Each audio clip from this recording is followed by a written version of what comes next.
Welcome everyone to the Three Bells Podcast. Welcome everyone to the Raw after WrestleMania. Welcome to the new era, the Triple H era, the Paul Levesque era, the Renaissance era. As always, it's your boy Mundo, aka Mr. AKA himself, and I'm here with my fellas, Triple J, Shane O'Mac. Fellas, how are y'all feeling after this crazy weekend and a beautiful episode of Monday Night Raw? Fellas, it's glad to be back with you guys here on the Three Bells Podcast, and I like to say I'm feeling hype. I've been yeeting, and I'm ready for tonight. Let's get it.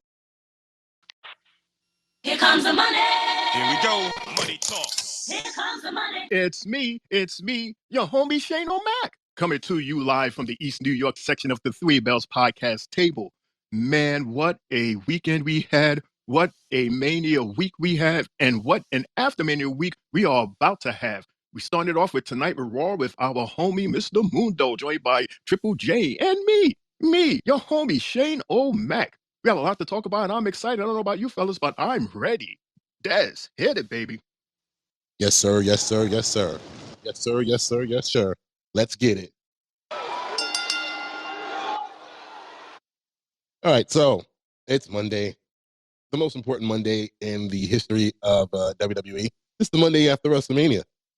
We all come into this Monday with expectations of what to see, who to see, anything new, anything exciting. So, pleasantly surprised, we were opened up by our CEO, Mr. Triple H himself, and he announced to us that they had smashed last week's record in Brooklyn with a crowd at the Wells Fargo Center of 20,248. God damn. The crowd was so big that once again we had no Titantron. So that's how many people was in this goddamn place. That place was packed. And let's just see what Triple H has to say. Triple H, let's throw it to you in the ring. Hunter.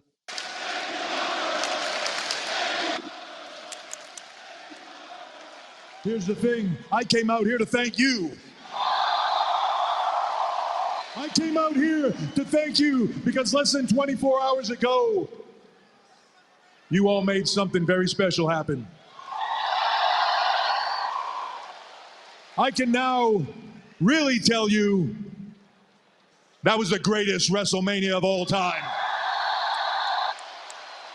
By every single metric there is, by every standard there is, and by everything that you have said, it was the biggest WrestleMania ever.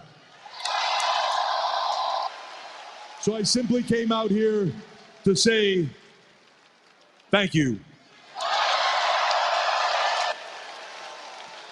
On Saturday night, I had the privilege of standing in this ring and welcoming everybody to WrestleMania. Now, I have the privilege of standing in this ring and welcoming you to Monday Night Raw. On Saturday, I also said, welcome to a new time. Welcome to a new era. So with that being said, to continue on with this segment, Shane and then Triple J, guys, tell me what you saw with this segment. I know it ran pretty long, but it was a lot in there. So tell me what you guys heard, how you felt about it. Go ahead and take the floor. Talk about long. Yeah, this segment, this opener was about almost 40 minutes long. And I had the impression that it was commercial free for the entire hour. And then what was it, Dad's, like around 8:56, 57, we actually got commercials. So yeah, we were shortchanged by 3 minutes. But one of the reasons I see that it was so long was because it took a while before we even heard the first words that come out of, Cody's mouth, because we were celebrating. And then when The Rock came out, everybody was like, booing him. And then when he's about to talk, they booed him some more. And then when he finally said a word, they booed him even more.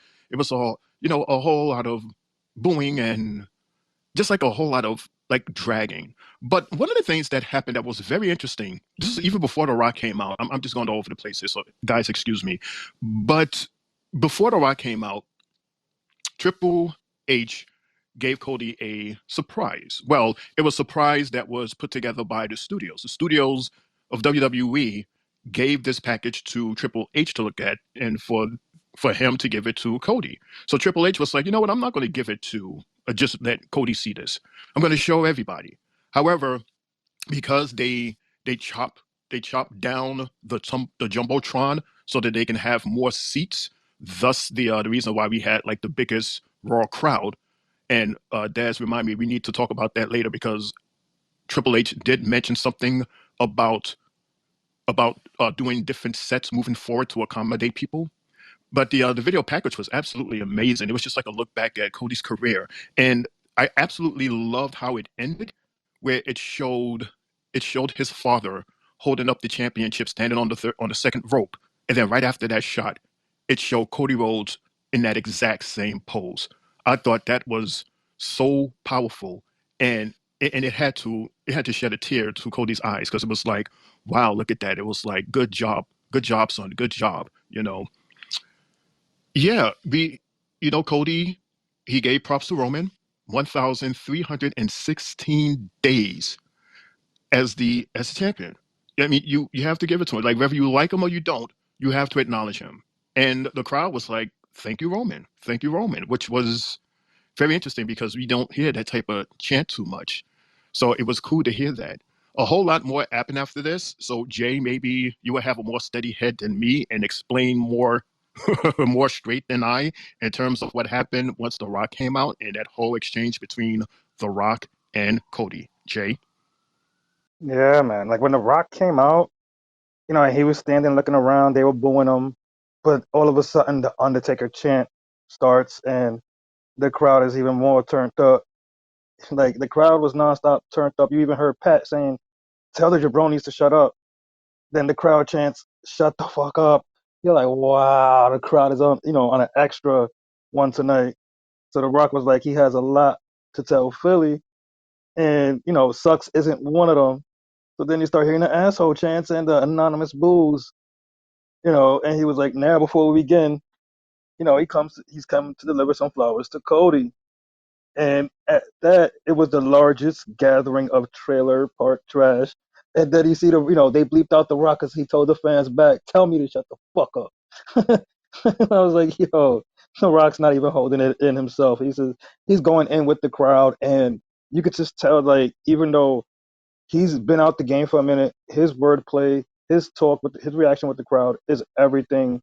And you know, we hate to love him, like he's one of the goats. So at the same time, also Rock was like, "There's no fireworks, there's no blood, Cody, you did it. You completed your story against all odds." The crowd cheered, and you know, he let him know that he he was beating him through all the stuff that he went through, and he overcame all of that. And he was letting him know also, like, your father was my hero and such. They were good friends. But by the way, my belt ain't fake. This thanks to Muhammad Ali naming me the people's champion. Wow. And Rock wanted to switch belts, and he wanted to hold Cody's title. And you're like, what? I honestly thought at that moment that maybe we're getting a belt switch, and that's how it was gonna go. But it didn't happen. So now we see that The Rock is telling the fans that he wants to go. He's gonna go away for a while, but when he comes back, he's making Cody his number one priority. So the crowd is chanting na na na na, nay, and when The Rock shakes his hand, he passes him something, but nobody knows what it is at that. So you're like, what is The Rock doing? And what was that he put in his pocket? So now we got to sit back and think for another week how what it is. And you know, Corey proceeded to say, "Yeah, I know you're part of TKO. You're the boss. You're this. You're that. But I'm your champion." And I thought that was cool. But hey, now we get to see later on down the line, like The Rock said, to see the final boss against Cody. Fellas, What I found interesting was before The Rock left, he said to Cody, "Don't you ever break The Rock's heart again." What does that mean? What does that mean? Like, I'm actually asking, like, what does it mean? Shane, what do you think it means? Jay, what do you think Dude, that means? Like, I had to laugh, and immediately after he said that, I thought of The Rock beating Cody's ass in the rain next to his bus. I'm saying to myself, what did Cody do to break your heart? What, not pass out, like not die when you beat his ass up like that? I'm trying to figure out like what scenario happened that Cody broke his heart. What, when he slapped him in the face? When he when he spoke about the family during the that other press conference before Mania, the Mania press conference. I'm trying to think of the scenarios where they were together, where Cody broke his heart, as opposed to The Rock breaking Cody's heart, like literally, Jay. I don't know. Maybe you know, Jay. Well, I don't. I really don't know. Maybe I don't know. It's something that we got to think about now.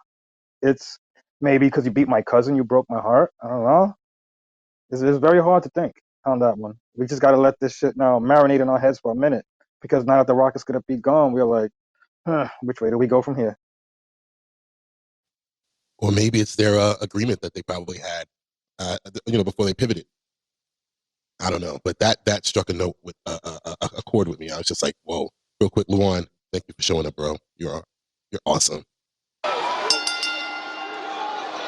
So after that 20 some odd minute promo, I'm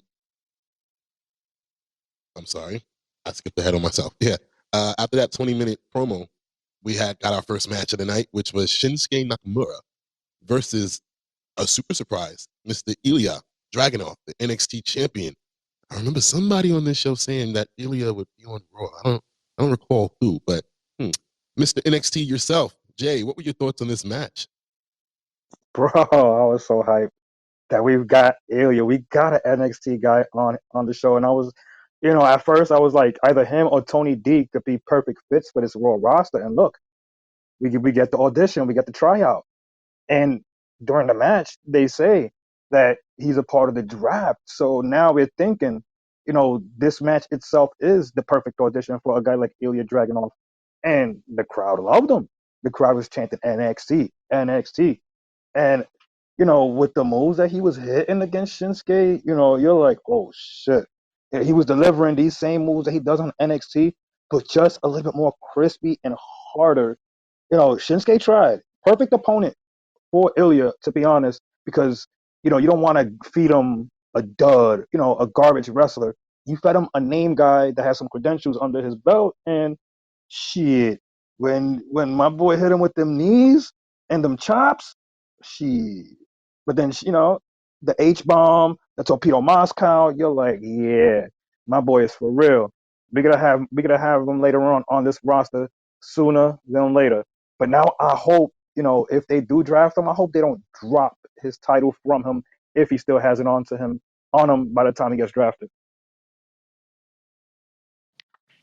So, just to give everyone heads up about the WWE draft, it's going to take place during the SmackDown episode on April 26th, and then during the Raw episode on April 29th.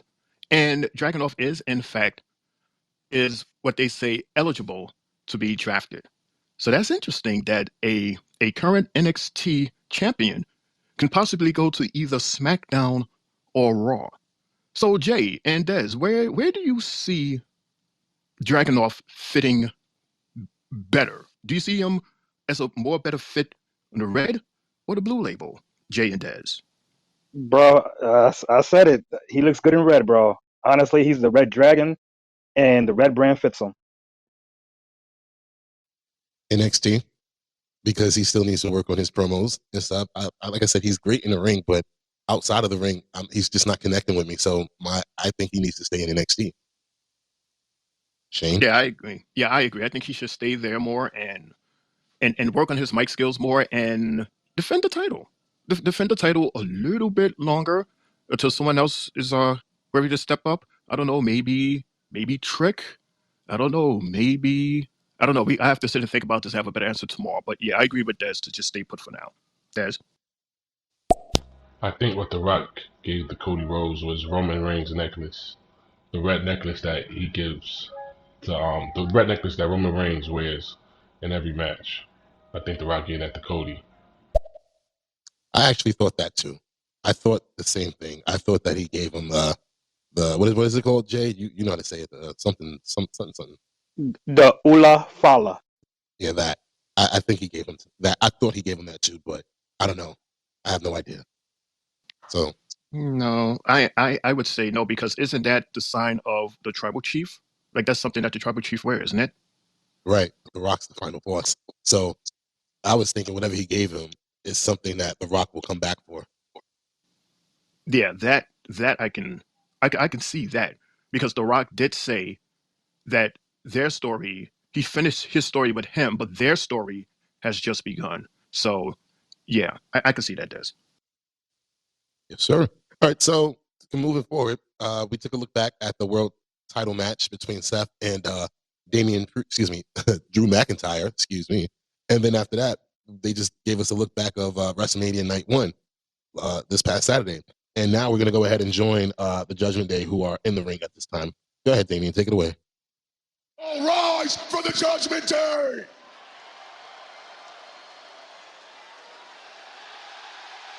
Oh my God. Oh hell no. No, no, no. Are you crazy? R-Truth. What are you doing? We're not doing this again, man. Stop it. Get out. Get out. Get out. I'm just out here to celebrate all of us. Look, I brought the tag titles back to the Judgment Day. Full circle. Now, let's change subjects. I know how we are a little picky on picking certain people to be in our group, but I'm only one half of the tag champs. I think we should talk about bringing my partner.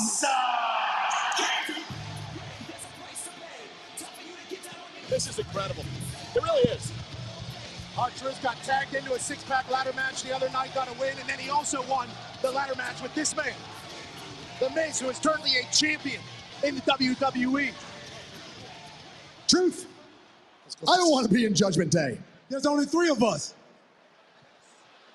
3 of you. Three of us. You're talking about a real person and not little Jimmy, right? I still thought he was talking about little Jimmy. I swear. Yes, I am. You know what? We can have a 6-man tag team match against me, The Miz, and the guy you can't see.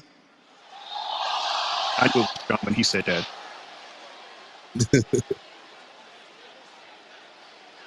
So let me get this right, Truth. You want to have a 6-man tag, you, Miz, and a guy we can't see against the Judgment Day?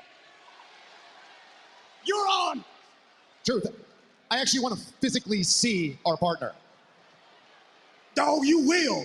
Look, I brought him. I want him to come celebrate with us, but I know he'll rather tag instead. You know what? Without further ado, let me introduce to you. Oh, look out.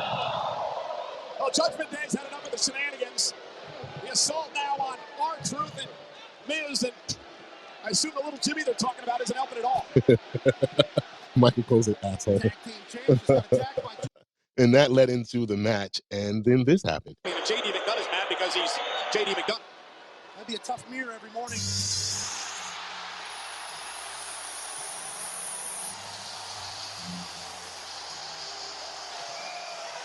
R-Truth said they were going to team with a guy we can't see.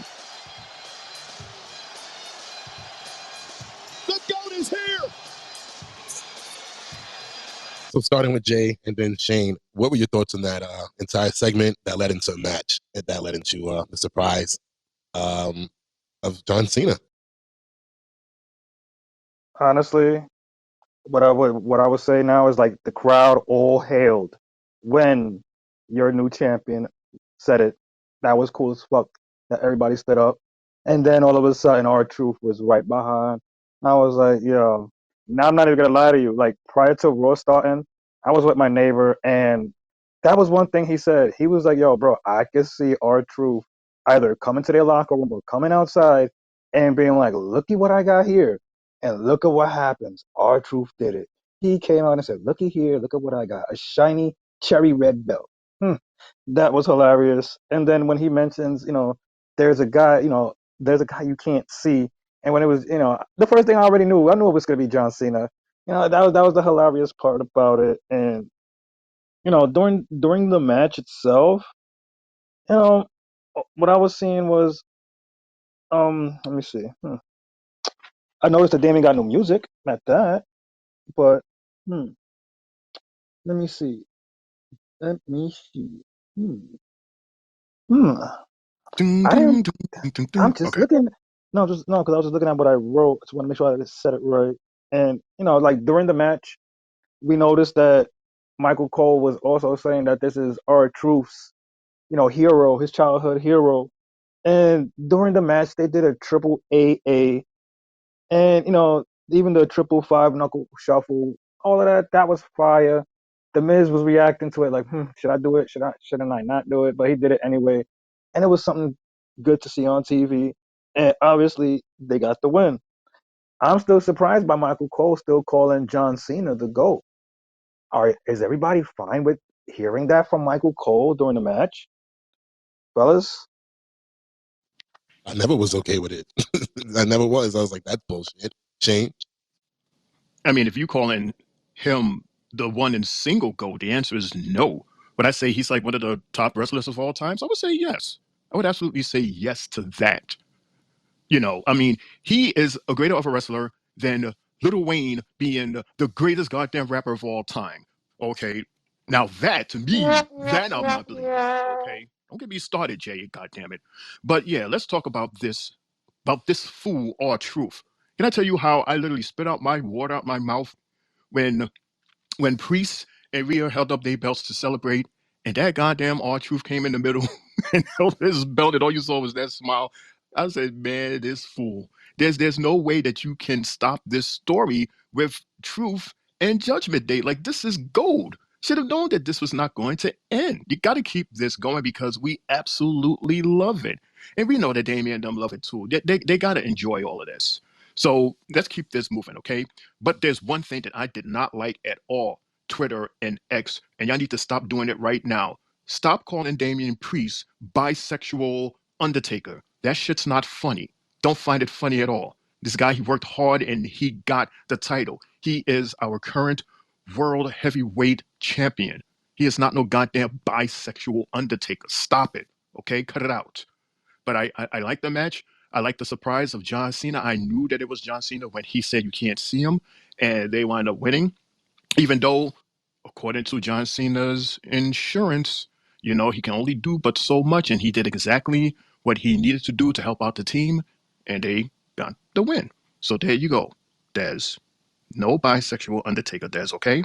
Okay. I think now they're calling him Cunt Taker. I don't understand. I don't get it. Like, it must be something, an indies thing, something that I missed. But yeah, I agree with you, Shane. That's not cool. Come on now. We're in a sensitive world now, guys. Cut it out. But moving on. After that, we cut to the back. When I step into the ring, I don't just step in there to win.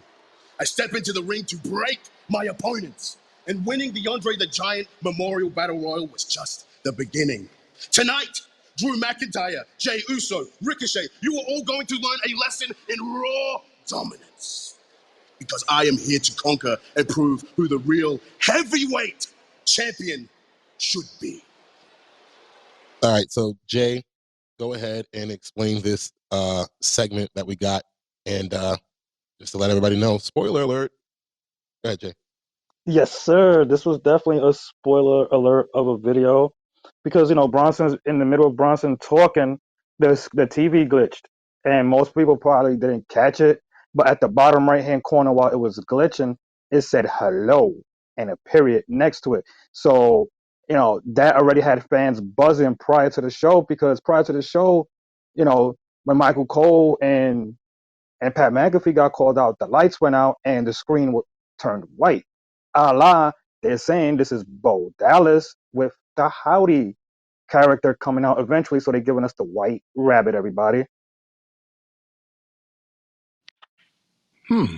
Yeah, that was interesting. Very interesting to see the glitching. And this is definitely a reminder, Des and Jay, that from now on, when we see all of these backstage footage or any type of footage, that we really have to pay attention to like details because these little rabbits and these little nuggets that they're giving us is getting smaller and smaller, but yet it is such a big, strong message. So that glitch, I didn't even see that glitch until you guys mentioned it on the chat. And then I happened to look on Twitter to see what was going on. And sure enough, I saw the glitch, and everybody on Twitter said, that Uncle Howdy, he's making a footprint already. So we was like, okay, cool. To be continued, as to be continued. This is why I told you guys to watch this damn Bray Wyatt documentary. I don't want to tell you what happens at the end of it, but you guys need to watch it. Triple J is right about the Bray Wyatt, Bray Wyatt, Uncle Howdy thing. He's definitely coming back, and from the looks and words of it, he wants to continue his brother story. Well, I apologize, guys, that I don't have enough free time to dive into this documentary yet. Maybe somewhere I'll find enough free time to do such. So, all right. Shane, did you get a chance to see it? I doubt it, because I think you would have brought it up by now. Yeah, I haven't seen it yet, but I'm definitely making a note of it this week to see it in time for SmackDown. So I'm probably gonna give like some comments about it. But yeah, this week. Well, I'll try to be able to do such as well. Maybe once I get off of work one of these days, Wednesday or Thursday. So yeah. All right. So moving on from that, we had a backstage interaction with Rhea and Dom, and Rhea was basically calling Dom out about the fact that he was trying to invite Andrade into the Judgment Day, and then he wound up turning on him and sided with his father. And she was like, you got to make that right.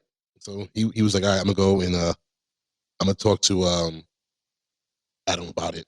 And he walks off, and as soon as he walks off, I just seen out of the corner of my eye a chair just fly out of nowhere and hit Rhea in the damn head. And I was like, oh, I was like, I don't even think she had a chance to even cover up. But I mean, that thing smacked her in the head. And who is it? It's Liv Morgan. And I'm like, oh, okay. Liv waited her turn, and then she started beating the hell out of Rhea. And I'm like, okay, now that story begins. Nice. Shane, real quick, what did you think about that? I don't know about you guys, but for some reason, immediately I thought of Big Strowman when he grabbed one of the announce chairs and threw it at Roman, knocked Roman's ass out. I don't know why that was like so funny to me, and it was both similar. And yeah, that was like it just came out of nowhere. And then for a second, I was like, why did she do that? Oh yeah, that's right. The tour. Yeah, the tour continues. Yeah, now that Madonna's done with hers and Taylor Swift is done with hers, and Beyonce has a big demand for hers. This is a perfect time for Liv Morgan to have her tour now to go against Miss Rhea while she's has her attention somewhere else. So this is going to be what? This is going to be Liv's little ammunition. This is her thing going forward, is to always catch Rhea when she's not paying attention, because that's the only way that you can beat her. Well, yeah, I guess Des. I mean, if that's what it takes, if that what works, right? Yeah, I mean, it was. I mean, as you can see, the chair is what started the whole thing in the beginning. Anyway, that's how Rhea injured Liv. So I see that being a theme moving forward with them. So after that, we got ringside, and already in the ring was Indy Hartwell, and then we got a surprise. Roxy popped up, our new WWE NXT Women's Champion, and oh man, I was hyped. I was hyped. Jay, real quick on you, bro. What were your thoughts on this match between Indy and Roxy, the Grudge Match? Honestly, with this match, yeah, I was shocked as hell. All I remember saying in the chat was Roxy. Like, this puts a smile to my face to see how the NXT people are being handed, how they're being handled.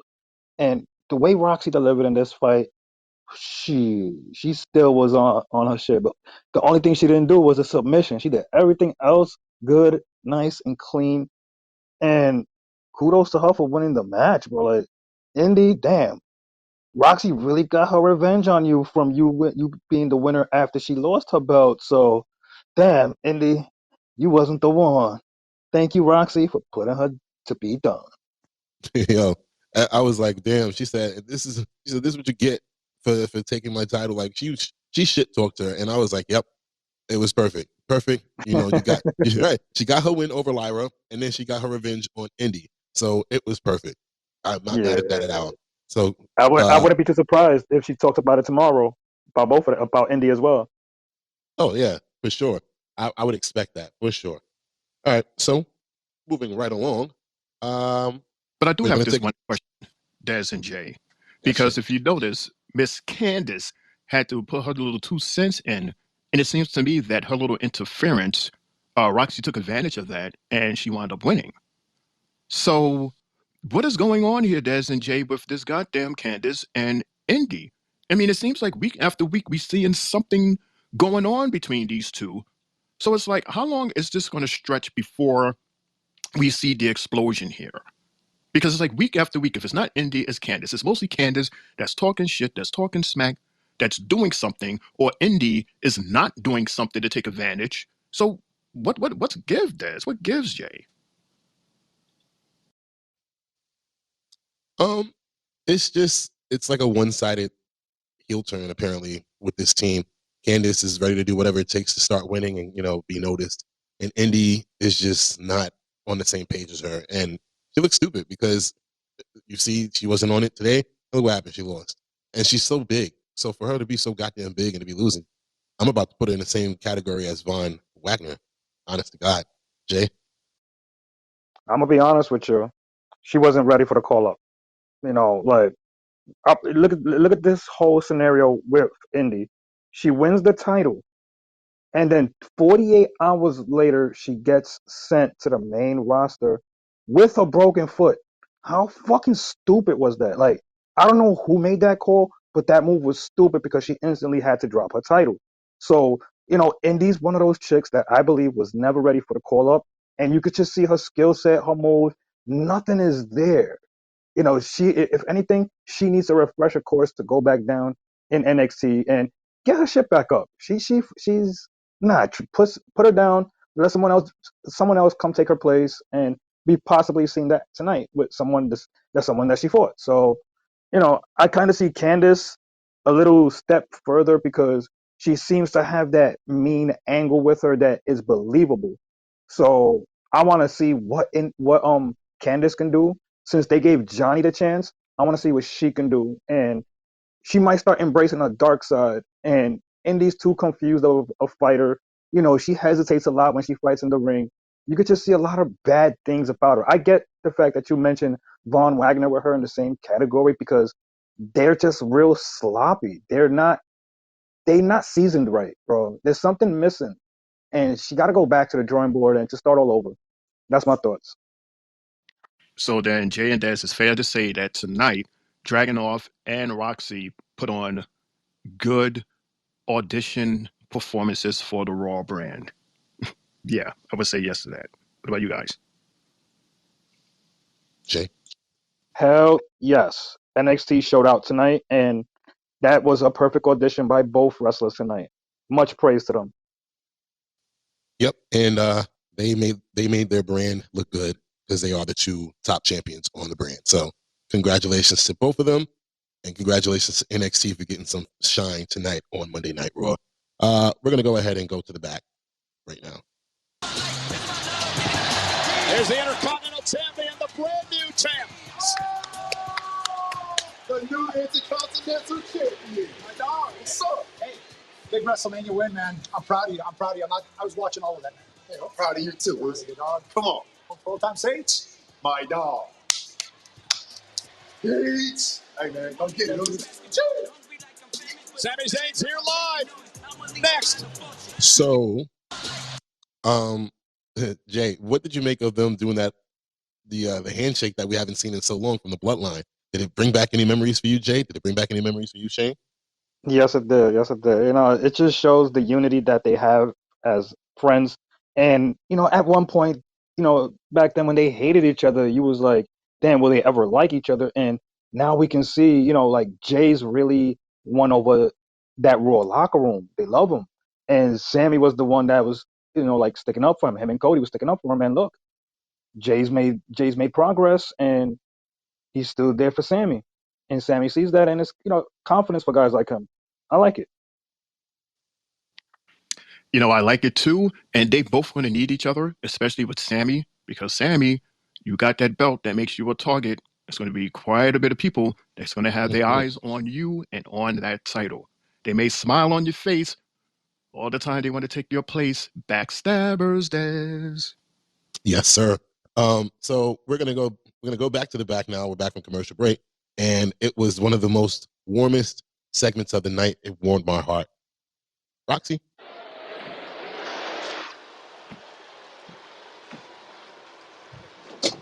Hey, Roxy, I'll see you tomorrow night at NXT.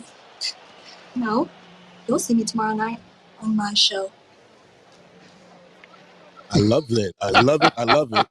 And guess what? Guess what, Shane? What happened, Des? I got even more. You ready for this? Oh, hell. Here we go. Excuse me, Roxanne. I just wanted to say congratulations. Massive weekend for you at NXT Stand and Deliver. You won the NXT Women's Championship, and then you come here to Monday Night Raw and have a massive win. First time appearing on Monday Night Raw.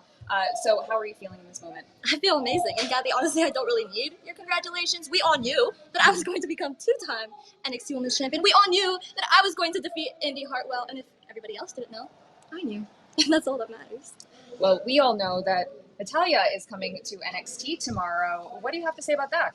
Shit. You know, Natalya used to be one of my heroes. I met her when I was 13 years old, and I went up to her and asked her for advice, and she was nice enough to give me some. But now I realize I don't need Natalya.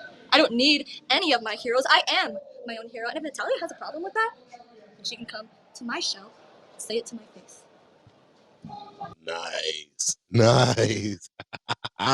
I'm loving it. Shots fired. Well-deserved shots fired. I know Dez is happy as a kid on Christmas, boy. Woo. I'm smiling right now. Hell yeah, I am. Jay, what do you think about that? You got some action coming to you tomorrow on NXT. Some action, Natty. You call Natty action? I'm surprised. No, the beatdown that she's gonna get is the action. I ain't going Natty. we already know. Come on, we already know what's gonna happen to Natty tomorrow. She's gonna get pop rocked and probably her arm broken tomorrow. So I'm ready for the action. Now, Natty, let's see what you could bring into that ring. Yeah. And speaking of into that ring, we have Sami Zayn making his way to the wrestling ring right now and flaunting his championship that he just won over Gunther this past weekend. He defeated Gunther, whose reign as Intercontinental Champion comes to an end after 666 days. Amazing. He is the longest reigning Intercontinental Champion of all time, and if not the best Intercontinental Champion of all time. Sammy's in the ring, he's talking and all that good stuff, and Imperium enters the chat. Of course they do, because they got to defend the honor of the ring general, whatever, however they say it. And they're talking their stuff and saying that Sami Zayn, the Intercontinental Champion, looks like a bum, and I'm just like, damn, that's foul. You don't make fun of a person's appearance; it's messed up. And then they were like, you know what? We're gonna take care of that. We're gonna fix it. And Pat McAfee is like, oh, they're going to make him look better? And I was just dying. I'm like, Pat's so stupid. I swear to God, I think everything he says is off the top of his head, nothing scripted with him, and they never know what the hell he's going to say. So they're coming down to the ring. They're looking like they're about to jump him. And here comes, sheesh, please, Chad Gable. He comes down to the ring, and, he's making it a fair fight. And that leads us into a commercial break. And then once we come back from the break, we got a Sheamus promo. I was like, oh shit, I forgot he even worked for the company still. And it didn't tell us anything that we didn't know about him, but I guess the fact that they're playing this, we should be expecting a return of Sheamus somewhere down the line. Let's see. But let's get into this match, Imperium versus Chad Gable and Sami Zayn.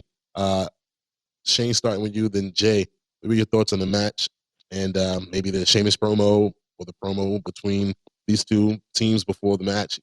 Go ahead.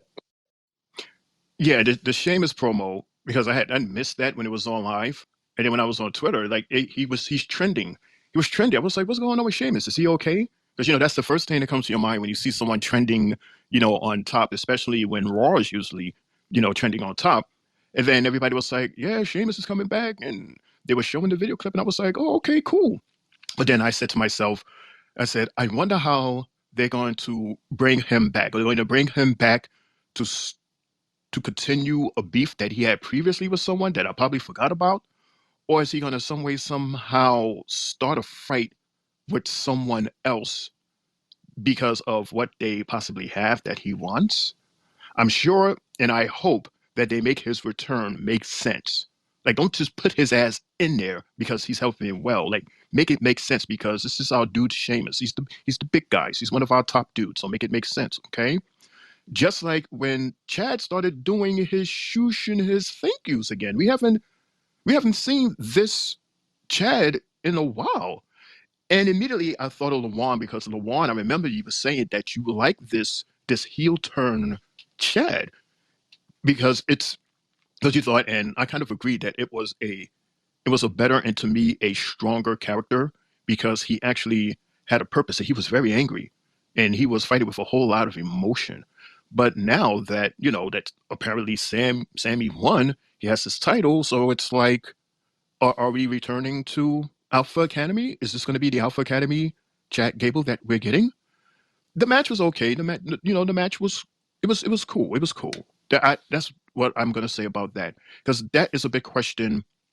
Continuing with this story, are we actually in fact going to get the old Alpha Chad, or are we going to get the solo mean doing this for my daughter and I need to get something Chad? Does that make sense, Des and Jay? Yes, sir. Right. Real quick. Shane, as far as Sheamus, do you see him being the next person to take on Logan Paul for the United States Championship? If you want to make it make sense. That would be interesting. That would be interesting, because he's well, wait a minute. They showed his return on, is he a Raw guy or a SmackDown. SmackDown? He's SmackDown. But yet they showed his return on Raw, or it does not matter. They're going to show his return on both labels anyway, even though he's with SmackDown. Maybe, or just the fact that it's still WrestleMania season, so we're blurring the lines right now. You know how it actually leading into the draft, the lines get blurred because at that point everybody could be anywhere. Right, the draft, right. So, I mean, I guess we could wait till ask me that question after the draft when we know which label he's on. Is that a fair statement? Because I can't see him going for either the United States or the Intercontinental. He's never won that belt before. Which one, the United States? No, the IC title. Really? He seems like a guy that would have had it at least once. That's interesting. Remember, I believe it was last year WrestleMania. E equals MC squared. I believe it was last year WrestleMania when Gunther. Jay, who's that? What? Ooh, Jay, who's in your room with you, Jay? That wasn't me. That was Dez. That was Dez. That came from his end, not mine. Jay, who you got in that room? that was Dez. That was not me. Tell it. That was Dez, Mr. Playboy. I'm not gonna say it. Yo. Oh man. What was I saying? Oh yeah, it was last year's WrestleMania, if my memory serves me correct, when Sheamus and Drew McIntyre faced Gunther in a triple threat match. And Sheamus was pissed at Drew because he's like, "Look, dude, I've never won this championship before, so why would you even get in the middle of this match?" And yeah, that was their whole feud, and that was it. So it would be interesting if he comes to the road. Then it would be nice to see him go after that. I mean, like I told y'all before, now that Sammy is the champion, everything is possible again. Whereas with Gunther as the champion, you're just like, yeah, you're not gonna win. But now it's more of a possibility for someone to win. Jay? Yeah, I don't mind where Sheamus lands, but I see more better matchups for him being on Raw, especially since, I don't think should ever ended with him and Drew. So I think he'd revisit Drew and Gunther at the same time, people that he's had feuds with already. And then there's other people like Bronson Reed, Ivar. There's quite a few singles guys that are out there that he could go out there and challenge and eventually get his way, to try to fight for the IC title. I would love to see him against Sammy one-on-one. I think that fight would be one for the century because we know both guys basically came up around, he came up before Sammy, but it's these guys have determination. They want to win. They do everything in the ring. They leave it out there, and it's definitely a match I'll pay to watch, honestly. And also with this Sammy and Gable against Imperium fight, I thought it was cool. We got to see a little bit more from Vinci and Vinci's strength and everything. That's what I really got to see from this fight the most. And also, I don't know, like, I don't want this Gable. I was expecting, like, what Lawan was saying and having that heel turn. Like, once he shook hands with him and everything at the end of the fight and, they were thanking each other, I thought right then and there that Gable would have just turned on him and just probably beat his ass. But no, we didn't get that. So, now I really don't see a heel turn probably for like now another month or two with Chad. It's gonna be a really slow progress with how they handle him. And hey, we gotta sit back and just watch now between these two. Yeah, that could be true because don't forget, Des, he was, before the match, Chad was actually Yeah, we've always seen Chad by himself, right? Like it was like a couple weeks back when we saw him with Alpha Academy, and then they went off and they did their own thing, and Chad was doing his own thing, and we kind of liked that because it gave this guy like this next dimension about him that convinced, I don't know about y'all, but it convinced me that it's possible for him to go for the gold. I kind of listening to Jay what he's saying.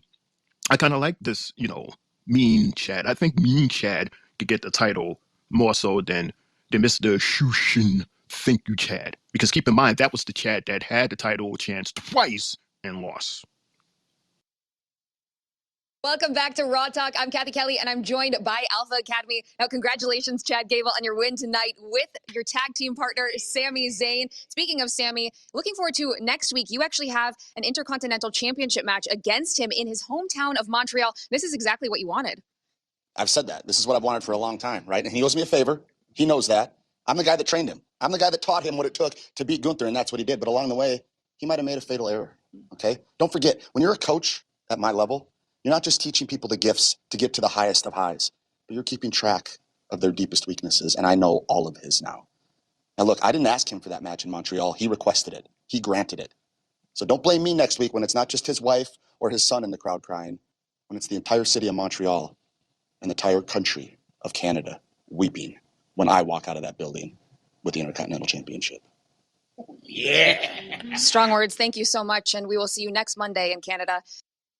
And strong words, boy. Especially when you mention the wife and kids. That's always strong words when you add the wife and the baby into the mix. Oh no, Jay and Des. And he mentioned something very important, Des. He said that he knows his weaknesses. That's very telling. That's big. And Chad could win if once again he plays with his mind and not his feelings. There you go, Des. Jay, what's your reaction to what he just said? Lawan, I was trying to call you, bro. I'm gonna be honest with it. That sounds like a little mean side of him, but it's in Montreal. It's in Sammy's hometown. I don't think they put the belt on Sammy just to lose it in 8 days. Nah, 8 9 days. I don't see that happening. So you know, they fed us, like I said, they fed us this version of Mr. Shoosh. I wouldn't be too surprised in Canada where he's the heel for this fight because Sammy's home. So maybe we'll get like a semi version of his mean streak or whatever. But it's hard to look at Gable right now and visualize heel when 1 minute he's shooshing in the ring and then the next minute he's talking like a mean guy. You got to pick and choose what you want to do. So let's see, like I keep on saying, let's see what they got in store for him, and let's see how they gradually, slowly change him. That's what I'm looking for, is how the change happens, and maybe the change happens with him getting booed instead of shooshed next week. Let's see. Yeah, I think that next week's the perfect opportunity to turn him. If he's getting booed already, you might as well just turn him right then and there on the spot. No dragging it out, just turn him. And if we want to be honest, Shoosh and the thank you was not a good thing at first. Remember, when he was a heel, he was telling them to shut up. He was telling everybody to shut the hell up. And, eventually once he became a face, the fans were just doing it with him. So I don't see him doing what he did, in the first place as a heel being a bad thing necessarily, because it was always, something to throw at the fans. So again, I think that it should be a hard heel turn right at in Canada next week. Shane? Or this could be Chad playing mind games on us because of the fact that just not too long ago he was this, this real mean, angry guy, and now out of nowhere he is, and he's not saying shoosh and thank you, not even in a. It's almost like it's condescending because it's like he's to me he's not fully that guy that said shoosh and thank you. Because yeah, at first he said it because he really wanted us to say, he wanted us to just be quiet and thank you. But then it became like a signature for the Alpha Academy, and it became like almost this funny thing. So then when he did it again tonight out of nowhere, it was like, is this the chat that we're getting now? So it's like once again, we're juggling two balls here. We don't know which ball he's going to be with next week. Is it going to be the shoosh ball or the mean, angry, empty ball? Like we don't know what's going on here. He's playing mind games with us, and it could go either way. But then you got to remember, Jay, that this is not just like an exhibition fight where two friends are fighting. This is for the title. So there's something here, there's a prize at the end. So they both got to put their all into this for one to keep the prize and the other to receive it, Des. No diddy. But we'll be right back after these messages. After all the work and all the miles, Get that train rolling, man. all the sign-filled shows and sold-out seats. Now, it's all about to change. It is once again time for the WWE Draft. Are you ready? And we're back. So again, Shane hinted on it earlier in the night when we started off the night about the draft. And that was the official draft commercial brought to you by nobody. So moving right along, we are backstage with our general managers. Check us out. We got all three of them on the show today. What's up, guys? Putting all that work just for me to snag him during the draft. Is that so, really? Because I see a couple of rosters here that I think a lot of people would look at on Monday night. Oh, really? Yeah. Well, let's not forget. You never know who could end up on NXT, but we'll just keep it civil for tonight. You're right. A bit of healthy competition is good for business, but we've put our differences aside, and I think for the betterment of all our shows. For one hell of a WrestleMania. Adam! Who wants to make a trade? You three really think you did something special at WrestleMania, don't you? Yeah, well, I wasn't in it. The biggest WrestleMania of all time, and you didn't think to include Chelsea Green? If you don't think that I'm going to contact Top Brass, you are sadly mistaken. Chelsea, we're aware. We saw the emails. We saw the texts. We saw the DMs. Yeah, which is why, Nick, we got a little special match for you tonight. A little collab. Spotlight. That's what I like to hear, Pierce. I want someone that's worthy of the spotlight. Tonight, I want my moment. Well, I don't think you're going to be disappointed. You know what, Chelsea? Actually, if you go to the ring now, your moment awaits.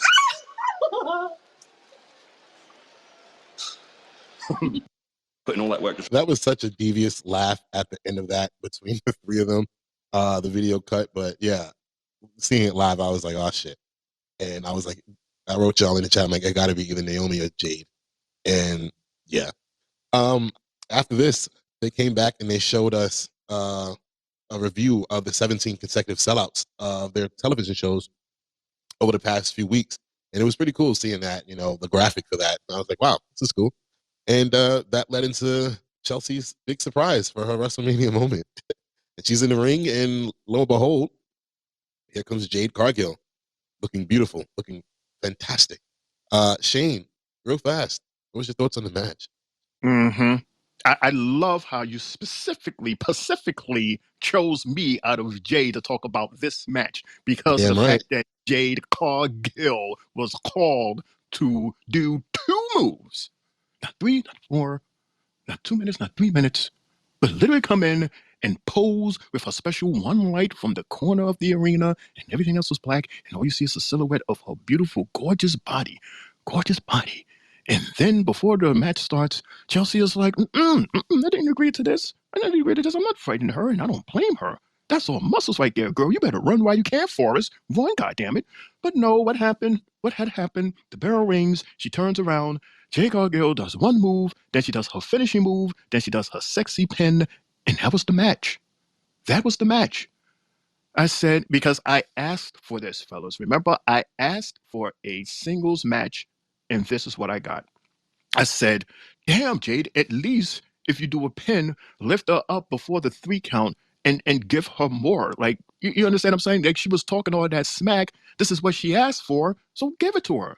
But that's all we got. We got a 2-piece and a dry-ass biscuit. So I'm supposed to be happy with that. Yeah, I guess so. Des, yeah. I thought it was a beautiful match. It told a great story. It was a lot of back and forth, and I just could not believe my eyes. It was a wonderful, wonderful experience. What story did you get from that match? And first of all, that wasn't even a match. It was a muh. You can't even finish saying the word match because it was so short. That was a muh.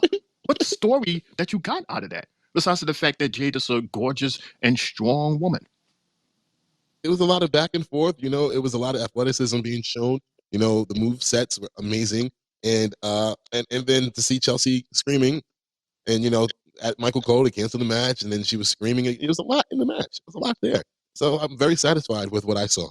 Jay, what about you? I'm pretty sure you're in my corner on this, right? Just a second. Jay, Here, take a Pepsi and let me and let me and Des here cook for a second. Let us cook Go on this. ahead. I'm Go gonna ahead. Thank you. I'm gonna thank go you. refill my cup. I'll go refill my cup.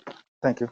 Cool. You can have my plate. Let us cook here, Des, because what you just explained was the entire situation of the match. So that's the story. Like you could try to extend it. You could try to add sparkles and spice and ice to it, but that's all we got.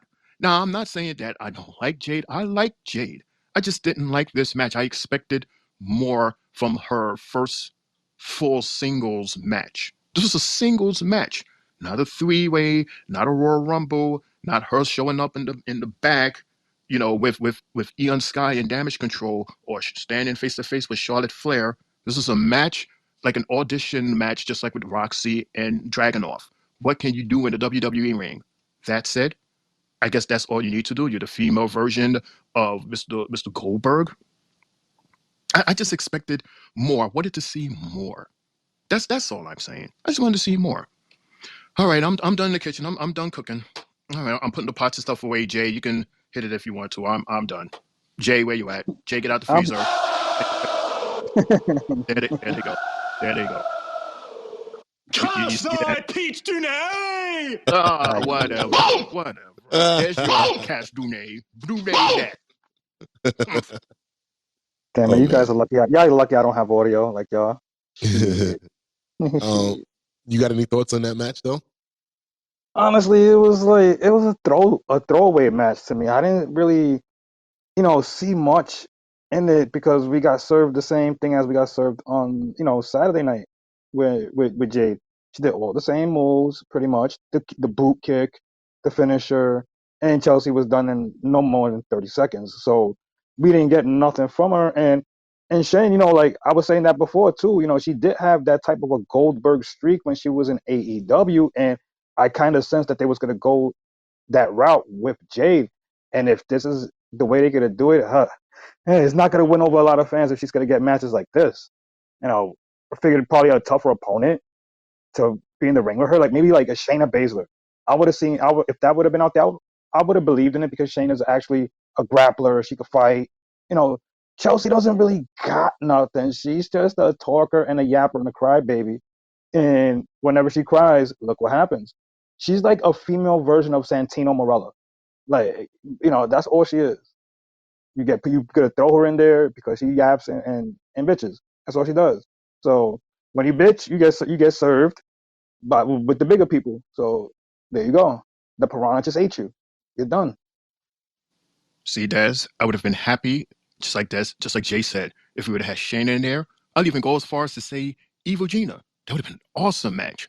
And you know who else? A revenge match from Nia Jax. Oh, that would have been magic if we would have seen any of those three strong as well deserved women with a match against Jade instead of Chelsea Green. Yuck. All right. So after that, we had to look back again at WrestleMania, and that leads us to this right here.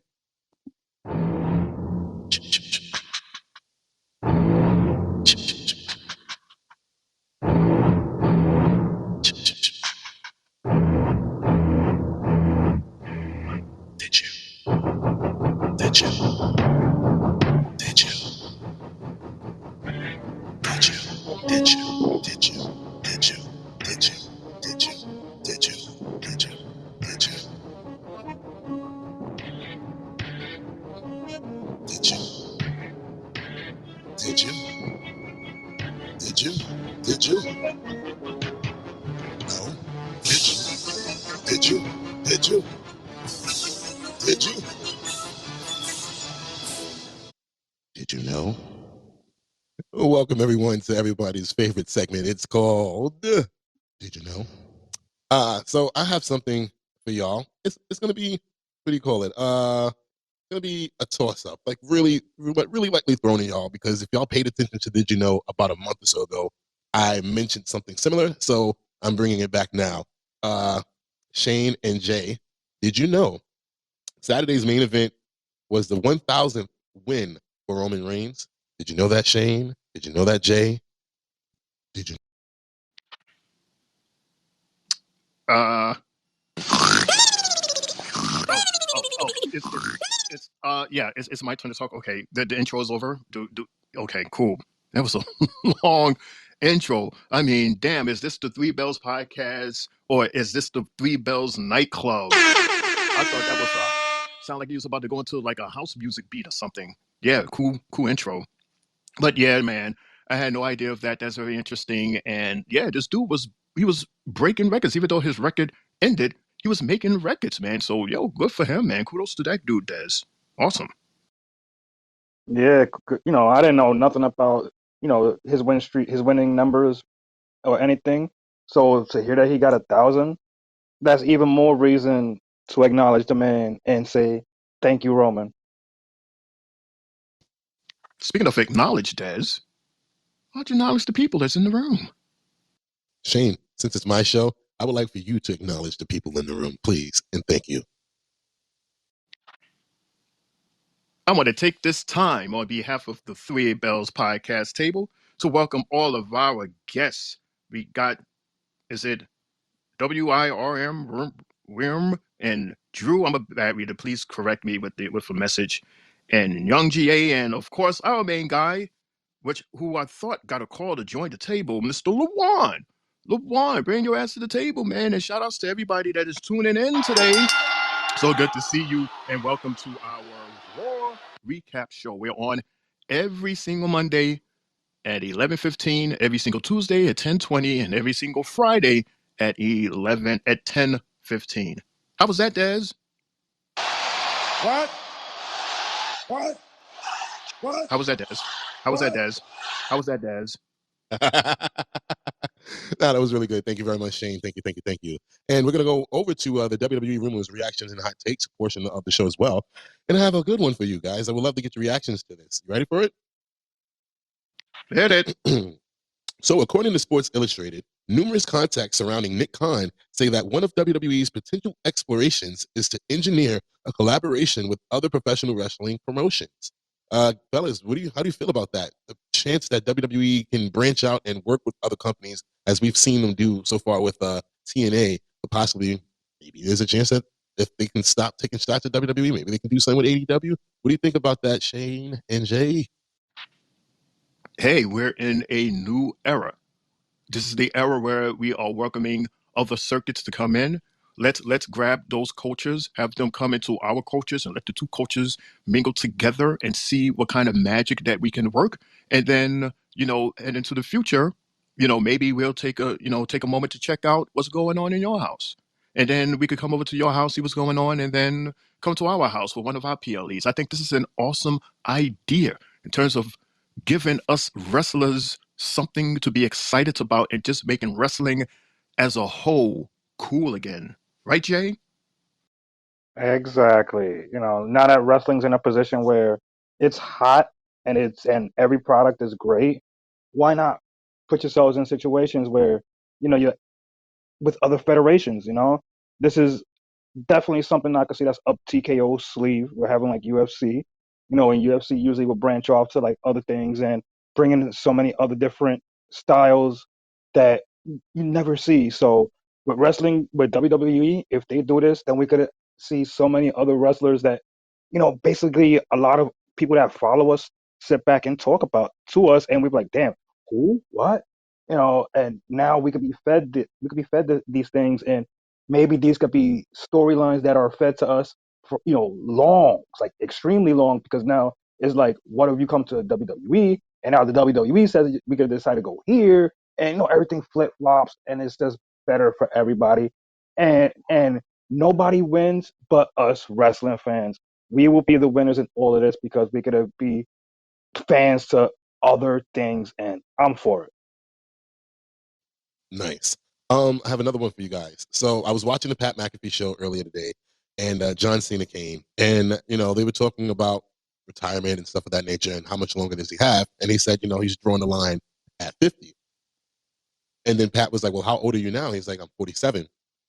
So he was like, you have about maybe 700 to 1,000 days left before I call it a career. Pat was asking him what is his schedule looking like moving forward, and he said that after Mania, this is why nobody expected him to be there tonight. he said that he was getting ready to go and do something with Honda commercial for them, and he's basically just booked all the way up to like Christmas. Is exactly what he said. Because he's shooting Peacemaker 2 and all that good stuff. But he said that he wants to take a short break from Hollywood so he can have his final run in WWE. And I was like, wow, okay. So thinking that Jay and Shane, his final run, how would you book it? How would you book his final run? And did we see a possible part 3 to The Rock and Cena last night at WrestleMania, that standoff that we had? Or is that just them messing with us? Honestly, I thought that's the first thing that ran through my head. Was Cena Rock 3, and I even wrote it to you on the chat because that's what we've been missing, and that series was tied up at 1. So like, if we're gonna book John Cena's farewell tour, as I've always been saying, I really wanted to be against Randy because they were both, they're both guys from the Ruthless Aggression era that started in similar times. And based on that Randy Orton story that we had got, besides him bringing up Undertaker, John Cena was right there. And what a way to end your career by fighting him. And I will have it as, a match where it's a career versus a career match type shit where they will both go off into the sunset. There's no winner. The fans win again, as always, between the two. And it's but fitting because we heard it from Randy as well. Randy was already saying that his time is going down and he's getting close to that age. And we was kind of hearing about 2 or 3 more years from Randy, and now we're hearing like when John Cena said, "I got 1,000 days until I turn 50." I did hear some of that McAfee stuff earlier myself, and that's the only thing I could think of. But first, build off of what you just had now in this bloodline shit. Maybe you go revisit Solo, you know. But other than that, maybe that's the way you start him, then The Rock, then quite a few other people. But other than that, I would love for it to be against Randy. Jay said it all, Des. There's absolutely nothing that I can add to that. I'm just echoing what Jay just said. So, yeah, I would like to see all of that as well, Des. But Randy's 44, so why are we trying to retire Randy with Cena? he'll be, if I'm not The mistaken, reason why, he'll be the Cena's reason why age. Hold on, he'll be Cena's current age at the point where Cena's retiring. So what? Randy's back is about that age. So it's gonna all go according to how Randy's back can take him, how far it can go, because anything could come up, and we got to keep an eye on that. So it's grandfather time is definitely reaching, and I'm pretty sure Randy's gonna probably do the same thing. Wait for John Cena, and John Cena will wait for him. That's gonna be the only way I could see them two riding off into the sunset. Like that time when we got like when we seen Undertaker walk off, or the time when Shawn Michaels' final match when he walked off with the fellas and everything. We gotta look at it as to, since these guys came in together, why not go out together? Nobody else to fight them but them, type shit. That's the way I would see it. I don't see Randy Yeah, going. I don't see Randy hitting the 50-year age and still be trying to wrestle with a bad back. Nah, that's just gonna fuck with him later on in his life. So if he only got 2 or 3 years, and we know Cena got them years, then fuck it, guys. Y'all go out together. no, I don't know. I'm sorry. That's cute for John Cena, but for Randy Orton, if he's going to retire, I think the best person to retire him would be Cody Rhodes. That's his mentee. Rhodes said it last night. That's my mentor. My wrestling mentor is Randy Orton. So I would think that if you're going to retire Randy Orton randomly like that, then it should be Cody Rhodes to do it. I agree. You can retire Cena with Randy Orton, correct? But as far as retiring Randy Orton, it has to be Cody Rhodes. It has to be. But moving on, we're back to Raw, and we're backstage after our look back at WrestleMania, and this is what's going on.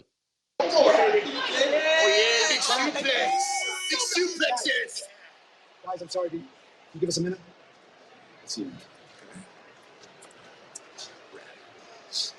Look, man, I appreciate the help, and I know you said I owe you a favor. I figure after tonight, we can call it even, yeah? What? Even? Yeah, what do you mean? I had that match won and I handed it to you on a silver platter, right? I'd say that squares us, right? No. When I said you owe me a favor, what I wanted was... Chad. Stop. I'm kidding around here. I'm not stupid. I know what you want. You do? Yeah, I know what you want, man. Look, you deserve a chance at this more than anybody. It'd be my honor to defend this Intercontinental Championship against you. Next week, my hometown in Montreal.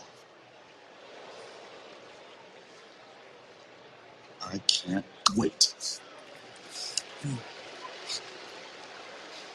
Neither can I. Did you know? Did you know? Did you know? Did you know? Did you know? Did you know? Shane O'Mac, it's on you. Oh, Lord, finally. Did you know, Des, and did you know, Jay, that The Rock's grandfather, Peter Maivia, had a fight scene with Sean Connery in the 1967 James Bond film, You Only Live Twice? And this is the same Peter Maivia. He's inducted into the Hall of Fame in 2008. Did you know that, Des? Did you know that, Jay? Did you know that, Des? Did you know that, Jay? Did you know that, Lamont? Did you know that? Did you know? I had no idea about that. No, I did not know that, Shane. I did not know the High Chief was doing movies. I did not know that. Jay? I didn't know none of that. I wasn't even into James Bond movies like that anyway. So that's cool. That's definitely cool, bro, to know. We see whose footsteps The Rock really followed. Well, I wasn't even born. But yeah, that was really good, Jay. I mean, Shane. Thank you very much, Shane. Did you know? Brought to you by Shane O'Mac. You're very welcome. All right, so we're back. After that Sammy promo, we were getting ready to have our main event of the evening, one last match. And coming down to the ring, the first competitor, Mr. Drew McIntyre. It's a former world champion. What's up? What happened last night was complete and utter BS.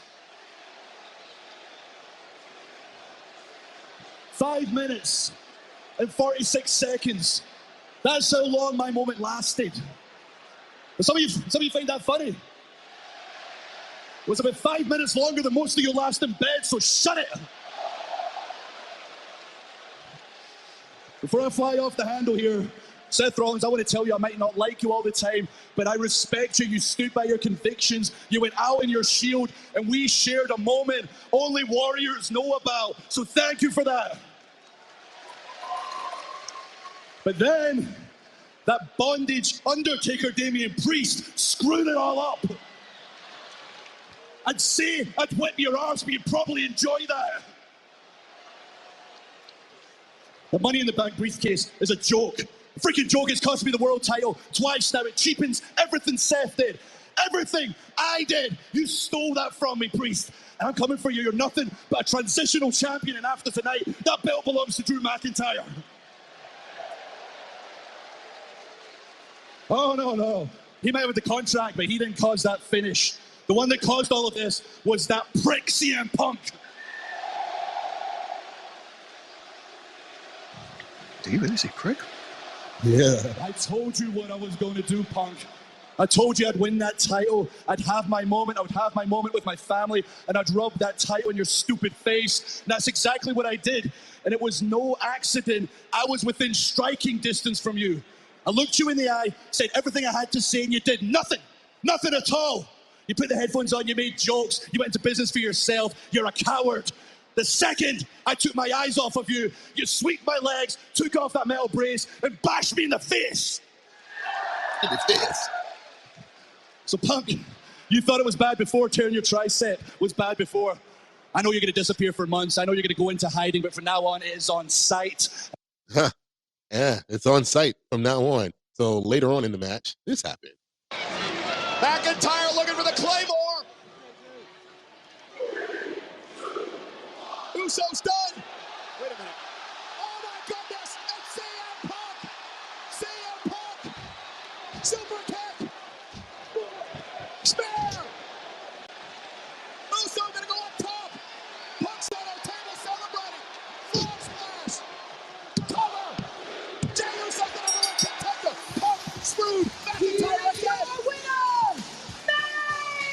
So, fellas, your thoughts on that promo by Drew, the match, and the ending of the match? Jay, starting with you, finishing up with Shane O'Mac. But that promo, with Drew talking, he was really pissed off, and you could just see it, him mentioning the 5 minutes and 46 seconds of him holding that title. Hey, and then the shot that he said to the fans, as far as some of you can't even last that long in bed. Wow, that was crazy. And the fact that he's talking about my boy Priest, like, bro, chill. Don't be going in that hard about him when you've been a marked man for quite a while with my boy Priest. We already know you've been marked for like 2-3 years now. So you got your ass handed to you. You knew it was coming. You should have never fucked with Punk. And we see in the match that that body slam that Drew gave to Bronson. I was like, wow, Drew really did it with ease. We can really see that Drew's in the gym. He's working out. He does his damn thing. But man, even the Michinoku driver to Bronson, the 450 splash that Ricochet did to Bronson on the outside, holy shit, that shit was bananas, bro. I was like, no, did he just hit that and literally it looked like his ribs hit the edge of the announcer's table too, to the point where you seen him holding his ribs. I was like, damn. And then when CM Punk appeared on the side of the ring and just held his foot down, I said, oh shit, we're about to start yeeting tonight. It's gonna be a yeet party. And look what happens. My boy Yeet wins and becomes #1 contender. The only thing that I fault this match for is the fact that they kept on feeding to us that this match was an eliminator. So I kept on kept on thinking that every time someone gets pinned 1, 2, 3, you get eliminated. But no. Once I saw a pin during the match and Drew peeled Son off, I said, nah, they just lied to us. I heard eliminator match prior to this match starting, and it didn't happen. But it is what it is. Jay won, and we can have a yeet party.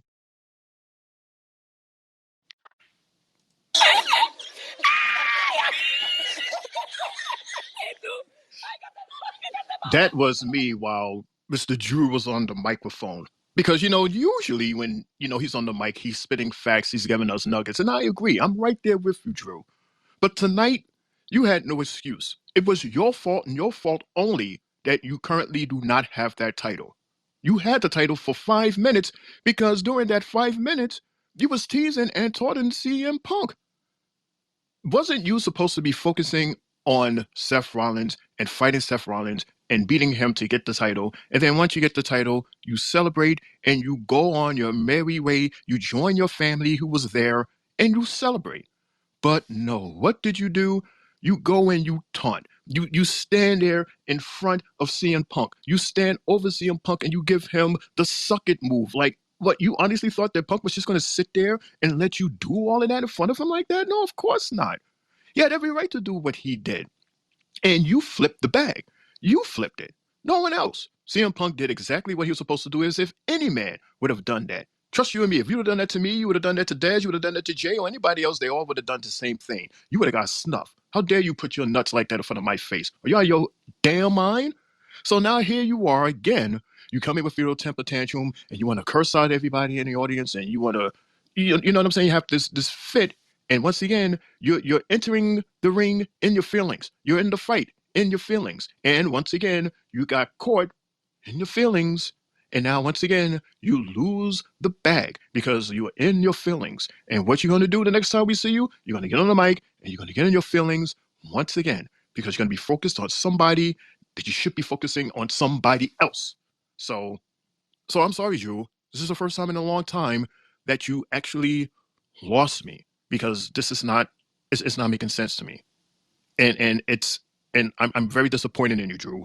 I am disappointed. You are definitely getting the rock mark from me for tonight. And you could call this a rant if you want to, but I think it's well deserved, dude. So for this point forward, if you want that title or a chance of that title, Drew, get out of your feelings. Come up with an idea, come up with a plan, and think strategically, man, and you can get it back. Other than that, the match was cool. There was a whole lot of action going on. We saw 4 of our favorites in the ring fighting it out. I thought that Ricochet was going to win because this was starting to be his season, but Jay got it. So we say good luck to Jay as he goes for that gold.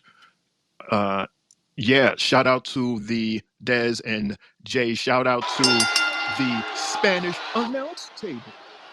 The good old Spanish announce table. And it did its thing like it always do. Poor Spanish. Poor table. It's like every time you see the Spanish announce table, it gets split in half. It gets split in fours. That's how it's supposed to be. That's how it's supposed to be. Yeah. Exactly. Right, because the regular table has been due enough punishment already. It's time for the Spanish announce table to come back to its glory and come back and do what it's supposed to do. Hey, this is funny as fuck.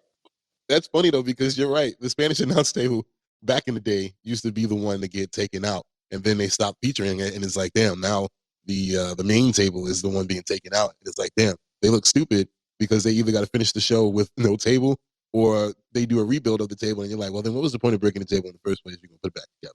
So yeah, shout out to the Spanish announce table for coming back. And with that being said, ladies and gentlemen, that is Monday Night Raw. Surprisingly, that is Monday Night Raw. We finished it at an hour and about 41 minutes or something like that. New record. But before we fully close it out, I would like to get our Three Bells match of the night, moment of the night, and or move of the night, or if you got all three, give it to me. I'll start with Jay, then we'll go with Shane, and then I'll go after that. Okay, cool. I would say my match of the night, I'm gonna give it to Shinsuke versus Dragunov because we finally got to see tonight what an NXT champion could do on the big roster. Great way to work, great way to hit your moves with everything that you connected with, and it was good that they gave him, like I said earlier, they gave him a top tier fighter as far as Shinsuke Nakamura. And my move of the night or moment of the night will go to CM Punk holding Drew's leg and getting caught in all of it again because all Drew's been doing is gloating and talking shit and thinking he's gonna win every time. And for him to be stopped by Punk twice in 24 hours, maybe 27 hours, to see that happen, Drew's gotta be feeling like shit right now. So yeah, that's my match and moment of the night.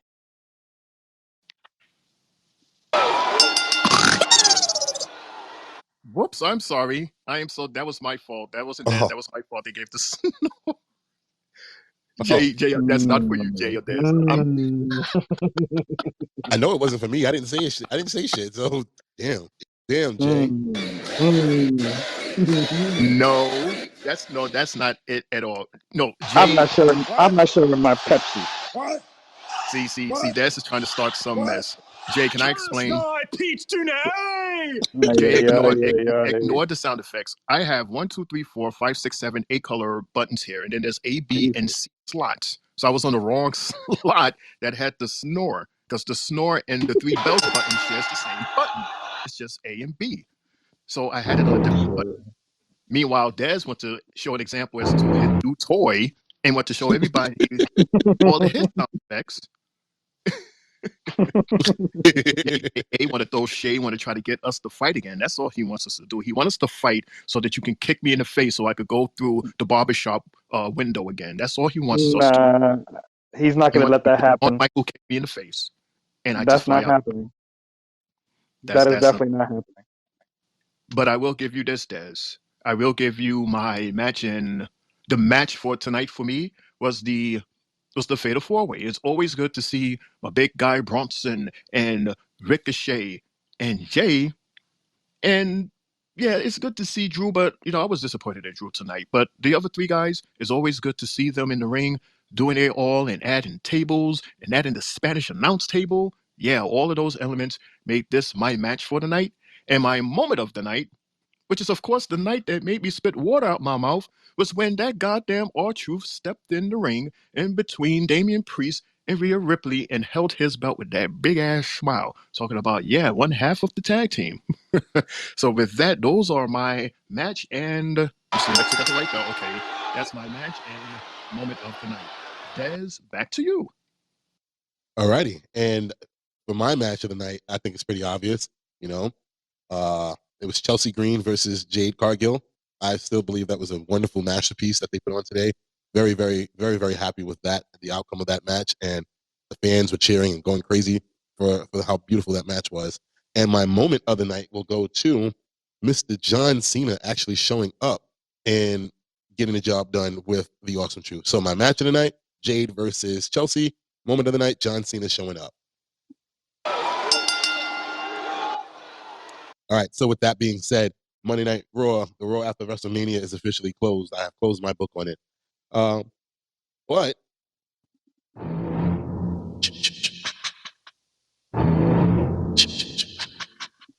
did you know? Short version, Shane. I got you. I got you, Shane. I got you. I was about to get my pillow and lay down, but yeah, I like that one. That one was much better, Des. Congratulations, you won me over. Well, thank you very much. I got a did you know, my last one for the night. Did you guys know that Bobby Roode helped Michael Hayes produce both main events of WrestleMania 40?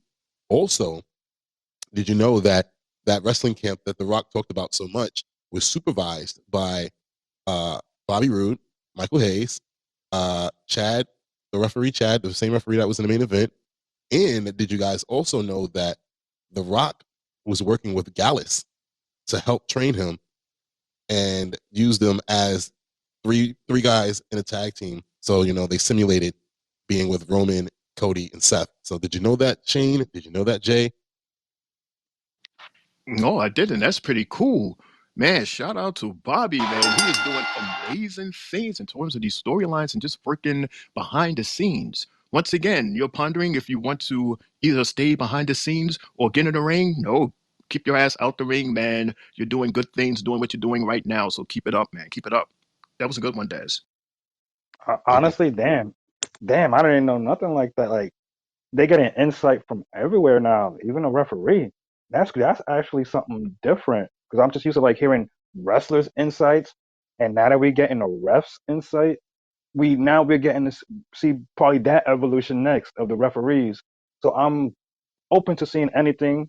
But wow, that's definitely different.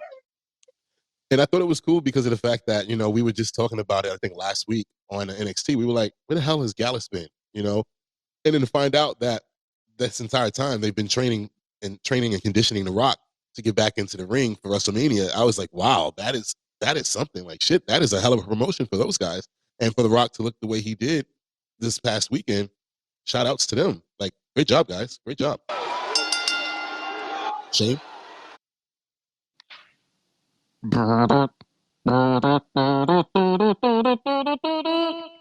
Did you know? So yes, I have a did you know? Did you guys know that Jesse James, aka Road Dogg from the New Age Outlaws, did you know that he served in the United States Marine Corps? His tenure was from 1987 to 1993, and he fought in Operation Desert Storm in 91, where he was a platoon sergeant in command of the 33 Marines. Did you know that, Des? Did you know that, Jay? Did you know that, Juan? Did you know that, Des? Shane, unfortunately, I didn't know. It was during one of, I think it was a documentary that I believe A&E did on DX during the Attitude Era, and he mentioned it. When he was home, I think he showed a picture, something like that. But he did mention that he did serve. So unfortunately, Shane, I didn't know. Jay? I'm sorry, I didn't know. I didn't watch that documentary. So wow, that's good news to hear that he served for us, and kudos to him. Like, man, thank you for your service. Really. Yes, thank you very much for your service. And since Des knew, I give one whop. There you go, Des. Okay. Well, thank you. Shane, I got something for you. I mean, we all should know this by now, and this is not a did you know. This is back to the rumors, reactions, and hot takes. So, in his press conference last night, Triple H spoke about the head of the production team, and he said that he is new here, but has been, no pun intended, a game changer. Lee Fitting. From a production standpoint, from what we're doing, the look, the feel, you see changes happening every week on TV, and there is going to be more of them. You see them, and I see people excited by them, just loving the changes that are made. AKA, tonight, Shane, did you realize that we had a few picture-in-picture situations on Raw? Did you know? No, I'm just playing. Did you see that, Shane? As a matter of fact, yes, I did see that. I said, wow. I said, they finally got it. I said, okay, now, and I know it's asking for a lot, Des and Jay, but maybe, just maybe, Fox can do that also with SmackDown, just maybe. But it was so cool to see them do that today, man. I totally saw that and appreciated it. I knew you would. That's why I brought it up. Jay? Oh, that's so cool. Good to hear. Who Yep. was that shit So for today? Was that for Des or was that for me responding? What it was, had what to was be that for shit you. just now? Was that No, for me? no, no, no, no. Just doing it in general because I'm eating some chips right now, so I didn't want to say too much. Oh, so you are salty. Okay, copy. Des? Okay. Wow. Oh Nice, man. nice one. But yeah, it's nice that Triple H acknowledged that we're all getting a kick out of this new production team and what they're bringing to the table because it's really cool. It's really really cool with all the new camera angles and because they did it even tonight. Some camera angles from like the concession area into the ring, and there was this one camera angle that went from outside the arena, and it was just one long shot. He went all the way in through the crowd, through the barricades, and matter of fact, it was the shot of Indy Hartwell and Candice when we came back from commercial, and I was like, that was one long shot, and I was like, that was really really cool, really cool. That wasn't the shot from when Rhea got snuffed with the chair. Because remember, they pointed the shot at Big Dom, Dirty Dom. He was consoling Rhea, and then he mushed the camera away, and then the camera started to walk. You remember that? It started Yeah, yeah. to walk away and head towards the ring, like it went over the barricade. The cameraman went over the barricade and everything live, and he did it nice and smooth and went right So to the yeah, ring. Oh, that was that's the same. amazing. Yeah, yeah, that's the That same was one. You got it, Shane. Oh, okay. Yeah, these camera moves are so cool. And Des, I don't know if you noticed one of the things that Triple H said during it was a press conference when he was talking about they was talking about the capacity of like SmackDown. Talked about how they changed the set in order to have more seats. I have a feeling that they're gonna start doing that more moving forward in terms of their Raw and SmackDown episodes. We might start seeing smaller sets because he was like, the big sets and stuff like that. Like that's not as important. He said what's more important is to have more seats for the fans. What do you guys think about that? I personally think that that's awesome. Like you really don't need that big ass screen, especially if you cut the screen in half and you can sell all of all of those seats that's behind the screen. Don't you think, Des? I have mixed feelings about it. One, because it's just a staple in WWE from the Attitude Era to have the Titantron there. But in recent years, they don't use it. It's just a decoration now. Like most of the time, because we've been at the shows, during the matches, most of the time, it doesn't even show the match, for the audience to see from whoever's from far away. It's just the backdrop for Raw or SmackDown. Um, I mean, shit, tonight we didn't even have the Titantron. As Triple H noted, he was like, it's not even there. So when they wanted to show that video for Cody, they had to bring out TVs. And I'm like, I get it. You wanna get more people in the building, but at the same time, like it's such a staple in WWE. And it brings a different vibe. It looked like something was missing tonight. And hey, it's a new era. I gotta let things go from the old era, and maybe the Titantron is one of them. So, but it's just that as far as a fan in the building, if you don't have a good angle to see, and if the arena has it, if you don't have the chance to look up and see like what the scoreboard would be if it was a hockey or basketball game, then you're not seeing the backstage promos and stuff of that nature. You might hear it, but you won't see it. So I don't know, Jay. What I feel is if they're gonna go more with a fan's perspective, then if they're gonna feed us these type of promos and vignettes at times, make sure the above scoreboards are working from every angle. Maybe that could have been an issue too, and Triple H was pretty upset by that. But I like the small set because it gives me the old school vibes. I don't always want to see the wrestlers intro as far as like what the back is. If you give us a little bit of it, fine, cool. And give us some of their colors and pops or whatever to it. That's fine with me. More for the fans, the better. That's what I say. We deserve it. We've been there sticking through the worst of wrestling, and now we are at the best of it. So I'm all for whatever they got to deliver for us, as long as the arena size fits what they want to do. I'm all for it. Now I just want to clarify. You guys are talking about what? what we had tonight, which was the set with no Titantron, and then with it being no Titantron, that means there's no pyro at all. You can't do pyro when you have fans that close. Or are you talking about the modified set that they did in Chicago, where we had the mini Titantron, where you still like Shane said, you had half of it there still, so it was there. Like tonight's set and that set are two different things. Right. I Like was tonight, just about to say that. yeah, Go like ahead, Jay. tonight's set looked Y'all like. keep talking at the same time. What? No, I'm saying like tonight's set kind of reminded me of this of NXT set that they had over the weekend. So it seemed like nothing changed.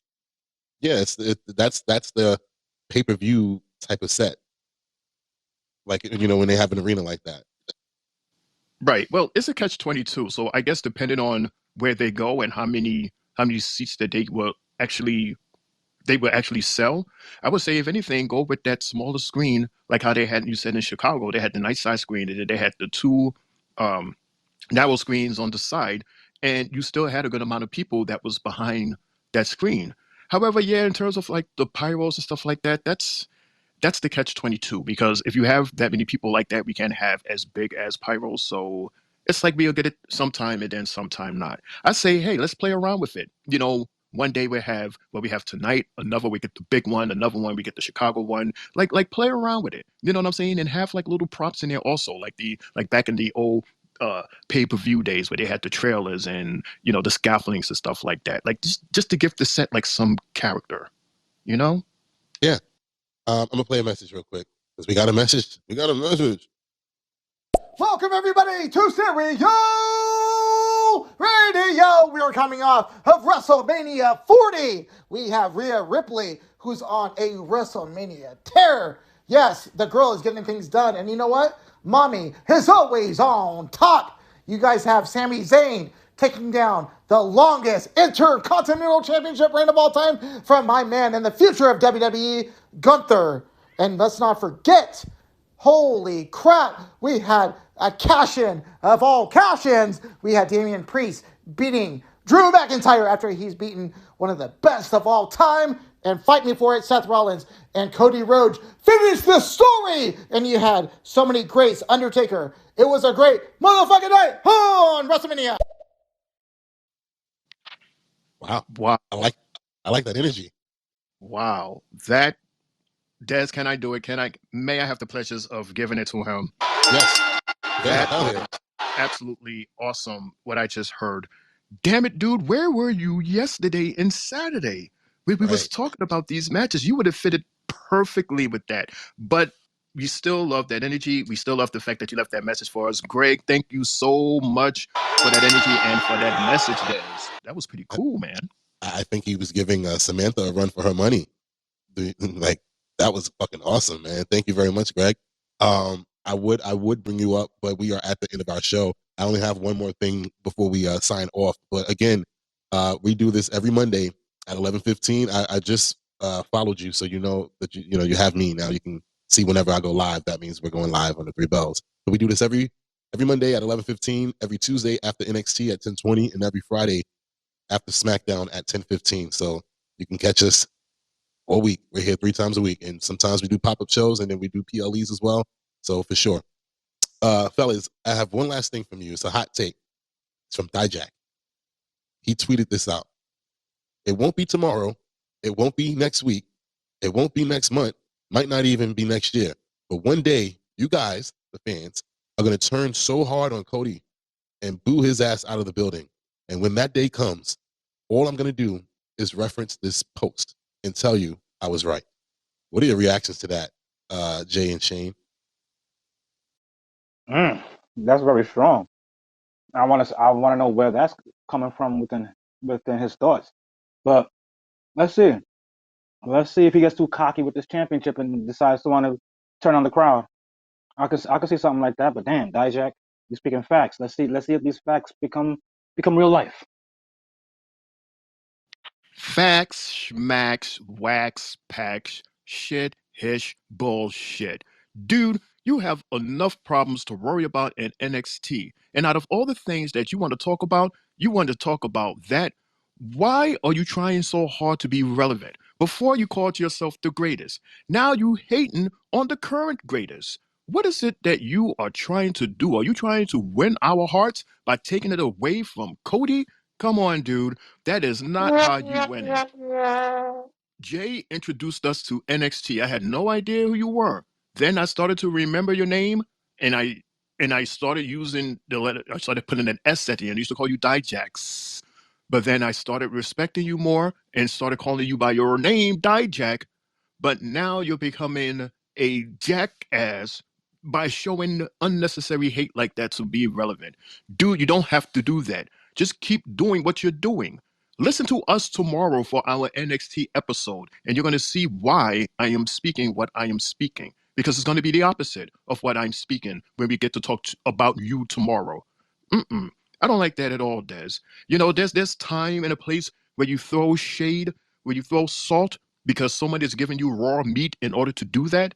But when it's not needed, and when you're doing it specifically to do it, like, I don't know, out of spite or just to be relevant, no, I don't like that, man. I don't like that at all. Take that microwave shit away, man. Oof. I don't know. I guess that's another Shane rant. God, I just don't. Ugh, Des. Ugh. That surely was a rant. I didn't think that you would go that deep. Oh man. I didn't either until it's like, the more you talk about it, it's like, it's like you know more because you hear your words, and then it's like, and another thing, All right. So with that being said, ladies and gentlemen, boys and girls, this has been the Three Bells Podcast Monday Night Raw after WrestleMania 40 recap. Join us again tomorrow at 10:20 p.m. for our NXT Stand and Deliver recap show. Excuse me, the NXT after Stand and Deliver recap show. It'll be very interesting what we get, how they're moving forward. I'm interested. I'm excited. Shane, any last thoughts? Jay, any last thoughts? Yeah, surprise, surprise. We're ending early, but then again, it wasn't that much action to talk about. But we did a whole lot of recapping, and we managed to do everything that we were supposed to do and say everything we were supposed to say within the 2-hour mark. So good job, Des. Good job, Jay. And me, your homie, Shane O'Mac. Here comes the money. Here we go. Money talk. Saying thanks to everybody that joined in tonight, everyone that left a message. Drew, thank you so much for sticking it out there for us this whole time. We appreciate it. And I look forward to seeing everybody tomorrow for our NXT episode. We are going to go real deep into the Stand and Deliver, which was an absolute kick-ass, amazing PLE. You don't want to miss our conversation tomorrow. And then we're going to wrap up the week when we come to my show, your homie Shane O'Mac show, with the recap of SmackDown after Mania. That's all I got to say. That's all that needs to be said, except it's your homie Shane O'Mac coming to you live from the East New York section of the Three Bell Podcast table, saying good fight, good night. Yes, sir. And thank you to everybody that's been listening to our show tonight, every night for the past 4 months. Man, this is the ride that we're going on, the wave that we're going on, and this Three Bells podcast is here to stay, everybody. And on that note, fellas, thank you again for being a part of this and having a great night of wrestling talk, fellas. It's been a good one.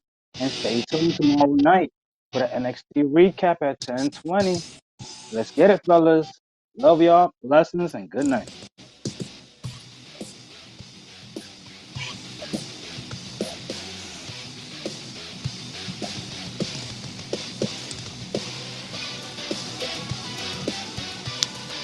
Yeah.